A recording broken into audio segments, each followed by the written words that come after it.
Good morning. This morning we are continuing the sermon series that we've been in for a few weeks now. We are talking about the 5 core values for the Gwinnett Church of Christ. This is something our leadership team came together and over the course of several months have come up with these 5 things. Obviously, these values are not exhaustive. We believe in a lot more things than just these 5, but these 5 particular values are part of what we think makes us unique as a church. These are what makes us special. This is what makes us tick. This is part of our DNA. Okay, and so as we continue to grow as a church, as we continue to reach out to the community around us, the world around us, these are the things that we want to make sure don't change. Okay, this is our anchor. This is who we are. Right, and ultimately, this is about growth. We don't want to be a church that gets soft and complacent. We don't want to do what so many churches do, where they have kind of their life cycle and they enter this inevitable decline. No, we want to continue to have a vision for our future. We want to continue to be intentional about both who we are and where we're going. To be bottom line, we think God has big plans for us, and we want to lean into that. Okay, so over the last 2 weeks, we talked about our first 2 values. Value number 1 is that we are a church that celebrates grace. Okay, so many of the people who come to the Gwinnett Church of Christ come here because they have been wounded by life. And this happens for a lot of different reasons. Maybe you've been hurt at your last church. Maybe you have some self-inflicted wounds that you're carrying. Maybe there's other things that were just beyond your control that caused you pain. Okay, this is a place of healing. Okay, what we want more than anything else, if we could only be known for one thing, it would be that we are a church that is a healing place that celebrates God's grace. Fair enough? I'm missing JJ. I don't have my amens this morning. Okay, y'all are going to have to be a little louder than that. Pick up the slack. All right, number 2, we are a church with a commitment to growth. Okay, we recognize that everybody's coming here from a different place in life. Some of you were raised in church. Some of you didn't know anything about Jesus before you came here. And we recognize that all of us are on different paths in our walk with Jesus. And we're very okay with that. But we don't want to stay where we are. Okay, we all want to be on a path that is continuing to grow us closer to Jesus. Okay, and so as a church, we all want to be growing as individuals. And then also as a group, we want to commit to grow. And so we have a lot of ministries that are here where we're part of reaching out to this local community, where we're part of supporting each other. And then also we are involved in church growth on a global scale. Right? We have our missions that are going on in places like Austria and Ghana, where we're digging wells and things that we are a part of around the world as we recognize that God's kingdom is so much bigger than even just what we see here with each other. Right? Celebrate grace, commit to grow. Number 3, our third value, central to who we are as a church, is certainly related to the first 2, and hopefully if you paid attention to the songs, you've already figured this out, okay? But it's to build authentic relationships. Okay? Build authentic relationships. This church is supposed to be a loving family of brothers and sisters, and we want to be intentional about that, and we want to take that very seriously. So, to get at this point, I want you, if you haven't already done so, get out your Bible and turn it to the book of 1 John, towards the very end of your Bible. And I don't want to get too far into the weeds on this, since this isn't really a sermon on 1 John. But the Apostle John is writing probably towards the end of his life, and he's writing to several different churches. And the churches he's writing to are extremely fragmented. Also, the churches he's writing to are very small. They're usually meeting in houses. Okay, so the size of the church would be limited to what you could fit into your living room in the ancient world. Also, these churches feel like they're very isolated. Okay, as Christians, they're living in a culture that is hostile to their faith. They're undergoing various levels of persecution. Most of the people around them don't believe in the gospel and don't want to have anything to do with this Jesus person. Okay, so basically it's really hard to make it as a group when all of this is going on, right? How do you as a church continue to thrive? How do you as a church continue to grow when this is your reality? And part of the reason why I care so much about 1 John as a letter is because our modern culture is becoming more and more like this, right? Our churches are looking more like this than they used to in decades past. So what do you do Okay, when we're in this kind of environment, how do we continue to grow? How do we continue to be the kind of people that God has called us to be? Okay, and the main point of John, okay, all three of the letters of John really have one central point as he's writing, telling the church how to deal with this, and his one point is love each other. You want to deal with being fragmented? You want to deal with being isolated? You want to deal with a hostile culture? The absolute best way you can combat all of that is if you love each other. What is it that sustains you in hard times? Okay, when life really gets tough and you're not sure if you're going to make it, what gets you through? Is it having one more Bible study? No. Is it having one more good worship service? No. Is it one good church program? No. What's going to sustain you? It's loving each other. It's community. It's being part of a community that actually walks together and loves each other. And the thing that John is contending is that if we get this right, everything else we do as a church tends to fall into place. Okay? If we can have the kind of relationships that are described in Scripture, then the other problems that churches tend to run into will resolve themselves. Does that work? That make sense?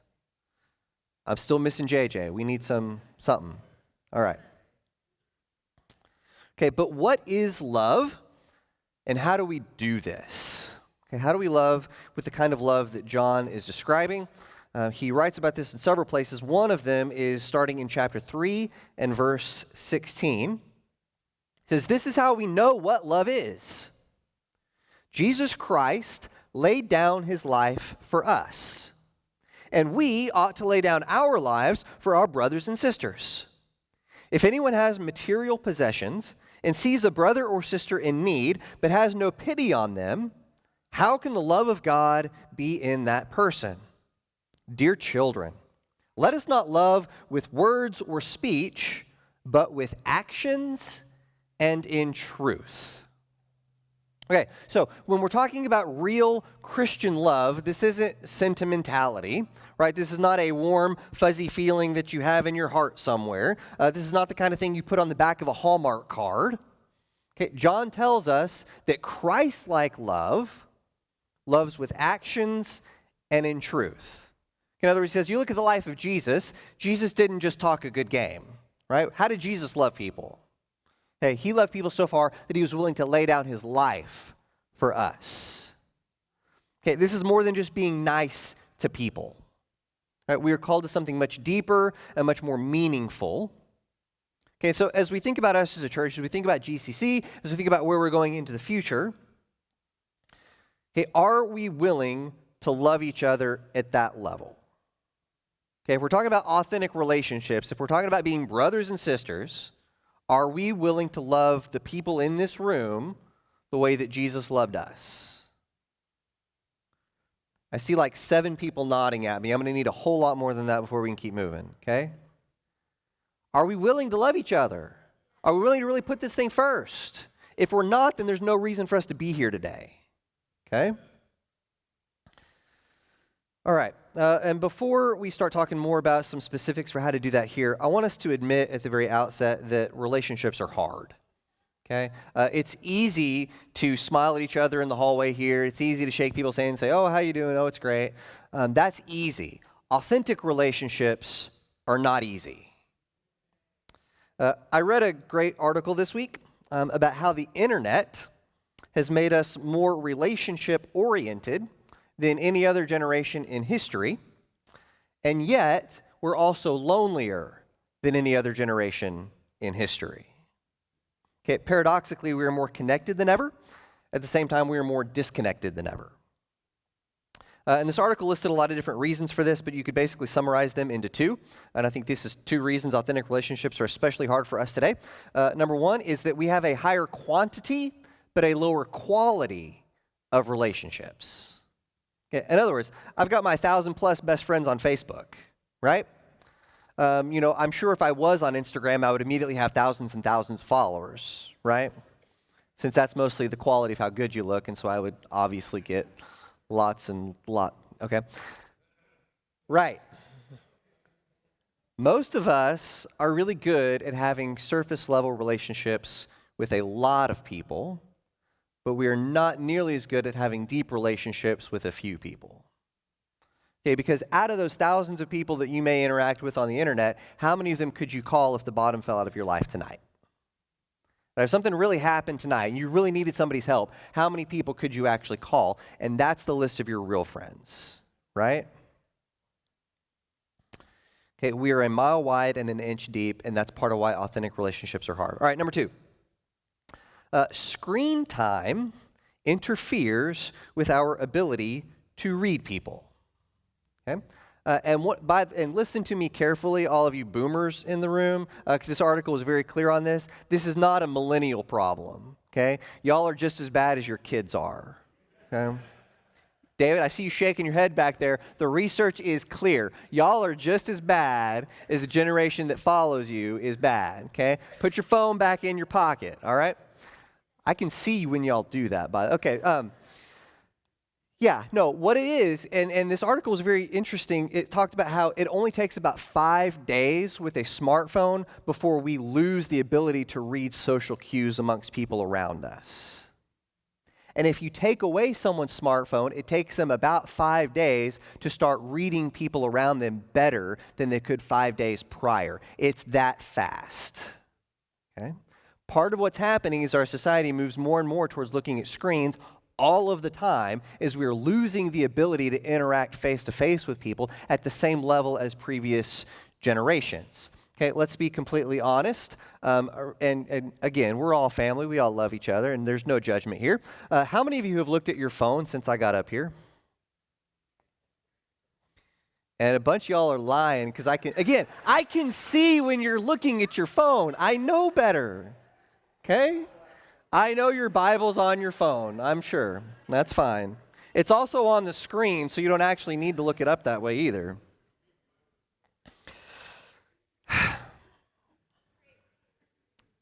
Now, this is actually not a cause for panic. I will be the first one to tell you that you can have my Google Pixel when you pry it from my cold, dead fingers. Right? I'm not advocating that we completely abandon our screens, because 1, that's not realistic, and 2, that's not really the direction we're wanting to go. Okay, what this is a cause for us to say, though, is that relationships are hard, but they are important enough that it requires us to be intentional if we're going to form real, authentic, deep relationships. Okay? We can do this if we want to, but we have to want to. Okay, because at the end of the day, I don't really care whether or not you have 1,000 connections on Instagram, but I care deeply that you do have a few close relationships with your brothers and sisters in Jesus. Okay? But again, this takes work. This is not going to happen by accident. This is kind of like how we talked about last week. Everyone likes the idea of growth more than they like the idea of doing the work necessary for growth. Okay? We all like the idea of authentic relationships, but we're not nearly as excited about doing the work necessary to create authentic relationships. And yet this is important enough for us to be intentional about it, to do this, to make this a priority in our lives. All right? So I've got 6 points on how we're going to do this. You thought you were going to get out on time, but 6 whole points. So if you're taking notes on your bulletin, write these down. And actually, they're quick. You'll be fine. By the way, that was from Psychology Today, if you didn't catch that. All right. Authentic relationships require, and again, this is not exhaustive, but this is some of the things and the ways that we want to lean into it here at GCC. Okay, 1, authentic relationships require you to silence the ringer on your phone. They also require time with each other. Authentic relationships require time with each other. There is no substitute for time spent together if you want to have real relationships. Okay, and we can talk about quality time all day long, but at the end of the day, what matters is real time with other people. Because we talk about quality time sometimes as if that's the magic fix, but I want you to imagine that I went to my wife and told her, you know what, I'm only going to be home 1 night a week from now on, but it's going to be quality time. How well do you think that would go over? Yeah, not well. Or I want you to imagine that you go to your boss at work and say, I've been putting in 40 hours every week, but I hadn't really been giving it my all. So what I'm going to start doing, boss, is I'm going to go down to 20 hours a week, but it's going to be quality time. Okay? You think your boss would be okay with that? Not so much, right? Your boss would say, no, I don't want just quality time. I want quantity and quality time, right? We need to be spending real time together. You cannot build relationships of any real depth unless you're willing to spend some time together. Okay, and this dovetails nicely with what we talked about last week in our commitment to grow. Because when we read about the first church, when we read the book of Acts and read about how they did church together, was it something they could do in an hour a week? No. Not even close. They were devoted to each other. They were spending time together. They were spending time together daily in order to form the kind of relationships that they needed to sustain themselves as a group of Jesus people in a world that was hostile to their message. If we're going to continue to grow as a church, we've got to spend time together. Part of our ask in this entire series is that you would spend more time and intentionality with us as a church. Okay, plug into our Bible classes. Be part of our small groups that meet every week. Be part of the various ministries we've got. We've got a lot of things going on around here. Again, trunk or treat is tonight. Be here. Okay? You get to rub elbows with each other. If you're only here for worship a couple of Sundays a month, and if you come in late and leave early, you will never build authentic relationships. Okay? You will miss out on part of what makes this really a special place. All right, number next is serving together. Hey, how many of you who were involved in our Living the Sermon Day a few weeks ago know someone better now than you knew before living the sermon? Right? Okay, there's something that happens when we work alongside each other that draws us closer together than we ever could be just talking in the back of the auditorium at the end of church. Right? I was thinking about this and thinking about the last couple Living the Sermon Days. I actually have gotten to know Dave Curtin better over 2 Living the Sermon Days than I think I have in the rest of the 6 years I've been here combined. Right? Because there's something about working together that draws people closer, right? Turns out he's actually a nice guy, right? You just got to give him a chance. It's good. Tangent. This is for free. This is not on your list. It's not on the slide. But there's a lot of people that say they don't like big churches. Okay, and they say that for a lot of reasons. And part of why they say they don't like big churches is because they feel like they can come and go and no one knows whether they were there or not, and they feel like they can be anonymous at a big church. Okay, and so they like smaller churches because they get to know people better. Okay, the truth is, it's not that people don't like big churches. They don't like being at a church where they're not known. Right? And the real goal of what we're doing here is not to know everybody, but the goal is to be known by somebody. Right? And we can do that no matter how big or small we are as a church. And you can be anonymous at a small church just like you can at a big church if you try. Right? Okay, this is about spending time together. It's about serving together. It's about being known and knowing the people around you. All right, I saved the hardest one for third, and that is authentic relationships require vulnerability. If you're only going to hear me say one thing this morning, let it be this. The quality of your relationships is largely a mirror of how vulnerable you are willing to be with other Christians. Okay? You know, I've been preaching for a lot of years now, and by far the stories that I tell that get the biggest reactions out of people are the self-deprecating stories. Okay? You know that because I have a lot of them, right? Whenever I talk about how I got angry when I shouldn't have, or how I said something really stupid to my wife, or how I have no idea what I'm doing raising my heathen children, right? Okay, those stories are the ones that get the biggest response. Okay, why? Okay, because we go through life thinking that people are going to admire us for our strengths, but that's not what happens. What happens is people identify with us in our weaknesses. Okay? It's when we share our weaknesses that we connect better than when we ever try to just be strong all of the time. So are we willing to be vulnerable? Okay, so part of this is we've got to learn how to own our own mistakes, right? We've got to learn how to own our own junk. We've got to learn how to own our own baggage. Ultimately, we have to minister out of our weaknesses. Okay, does that make sense? Okay, again, you've got baggage that you brought in here with you. Guess what? Everybody else does too. Right? You're not alone in that. All of us have different stories that we bring with us, and we recognize it is often out of our woundedness that God best equips us to minister to one another. Okay, we are not a perfect church filled with perfect people. And so we very intentionally seek to create an environment where we can be transparent with each other and drop our pretensions, okay, and know that this is not a judgy church, right? No one's going to judge you because you struggle. That's just not who we are, and that's not who we ever want to be, okay? We want to be a church where it is safe to be vulnerable. All right, number 4. Is extending grace to others. Authentic relationships require extending grace to others. We've already had an entire sermon on this point, so I won't rehash all of that. But if you're not a church that celebrates grace, then you're not going to be a church that enjoys deep relationships. Okay? So again, we always want to be a grace-filled church.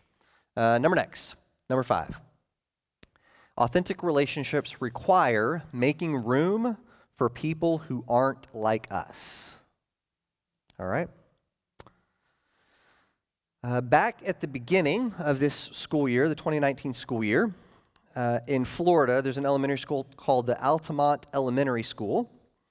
And at that particular school, they decided to have a college colors day, where they invited all of the students to wear college colors from their favorite sports teams, and then they could all represent them and celebrate their favorite college teams as they all came to school that day.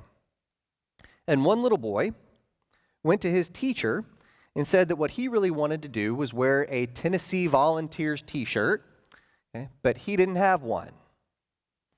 And so the teacher told him that he could just wear an orange shirt. If he had any kind of orange shirt, that would be great. And so the day finally came where he came to school and he wore his orange shirt, and since he didn't have an actual University of Tennessee shirt, he made his own logo. Okay, he made his own UT logo and put it on his orange shirt. And as soon as he walked in the door, the teacher praised him for his creativity, his ingenuity, and said, "Man, that's phenomenal. You look so good." And everything was great. Everything was fine until the little boy went to lunch, sat down at a table, and then all of the girls at the table next to him started making fun of his stupid homemade shirt. Okay? Crushed his spirit. He came back running to his classroom crying. And his teacher had to encourage him and tell him it's okay, kids can be mean sometimes, and try to make him feel better. So, the teacher thought that story was an interesting story, and so she posted it to Twitter and said, "Isn't it sad that this kid doesn't have a proper UT shirt that he can wear for his school day?" And before she knew it, the post went viral, and it caught the attention of the president of the University of Tennessee, who commented on the tweet and then had the university send his entire class a bunch of University of Tennessee swag. Okay? UT also decided to take the boy's homemade design and make an official University of Tennessee shirt out of it. And on the day they released it, it sold so many that it crashed Tennessee's online store. Now, the boy was obviously over the moon, and it's a sad story that has a very happy ending, and everybody feels good about it, right? Now, stories like this one warm our hearts, because how many of us know what it feels like to be that little boy sitting at that lunch table with another group of kids making fun of him? How many of us can identify with the time in our lives where we've been on the outside looking in, and all we wanted was to be accepted by somebody else? Okay? Part of what makes the church is that we don't do that to each other. We create an environment where we accept people even when they don't look like us or have the same things that we do, or they don't fit into the way that we think it ought to be in some cases, right? We are the kind of church that accepts people, okay, and makes room at the table for everybody, right? Even Tennessee fans, right? Sorry, Brian. What defines us as a community that's different from other types of communities is that everybody is welcome at the table here. And again, we've already talked about grace, and this means that we are all children of God together, and we all have that vulnerability as we come and make authentic relationships. All right, final thought. Authentic relationships also require helping people when they struggle. Helping people when they struggle. I have told you too many times already about our own hospital struggles with Luke and how we would not have made it if we hadn't had a church family at our back to help us through that stuff, right? There is another family here this morning who is going to need your help in the coming months as they're going to go through some struggles. They don't even know what they're getting ready to face yet. But coming in May, the Custers have a little baby of their own on the way, right?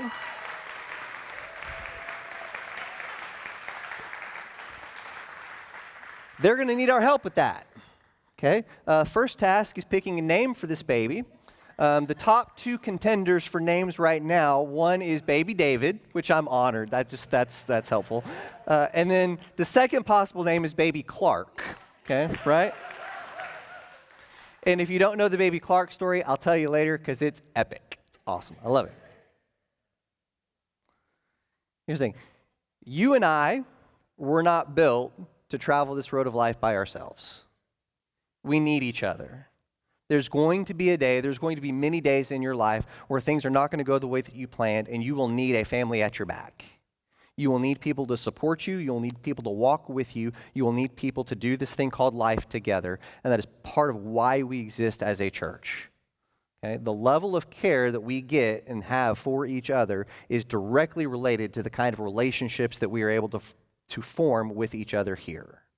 Okay? So, my prayer for each one of you, my prayer for myself as well, okay, is that our faith is not something that we just do for an hour a week, okay, but that we are forming real, genuine, authentic relationships for one another, and that because of that, we're able to support each other, we're able to walk together, we're able to grow together, and we're able to be the kind of church that God has called us to be. All right, at this time in our service, we are going to sing a few verses of an invitation song. During the singing of this song, this is the time where we as the church want to be here for you. During the song, I'll be down front, David will be down front here with me. If there's any prayer requests, any special needs that you have, if you'd like to talk with us more about what it means to become a Christian, basically whatever it is that we can do to be the church for you, we want you to come forward and talk to us during this next song. And before we sing that song, I'd like to close us with a word of blessing. May the Lord bless you and keep you. May the Lord make his face to shine upon you.